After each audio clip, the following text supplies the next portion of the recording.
Pinangunahan ni Pangulong Ferdinand R. Marcos Jr. ang pamamahagi ng tulong para sa mga kababayang apektado ng El Nino sa ceremonial distribution sa Isulan, Sultan Kudarat.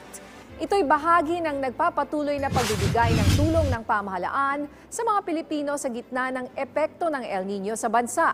Ibinigay ng Pangulo ang 10,000 piso para sa bawat benepisyaryong magsasaka, mangingisda at pamilya sa Sultan Kudarat at Cotabato.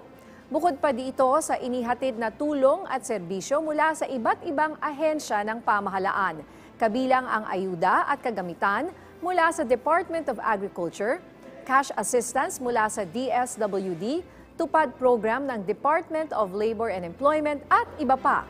Ayon kay Pangulong Marcos Jr., patuloy na magbibigay ng tulong ang pamahalaan sa lahat ng Pilipinong apektado ng tagtuyot, kasabay ng pagtitiyak na nakabantay ang pamahalaan para ihatid ang mga pangangailangan ng bawat Pilipino.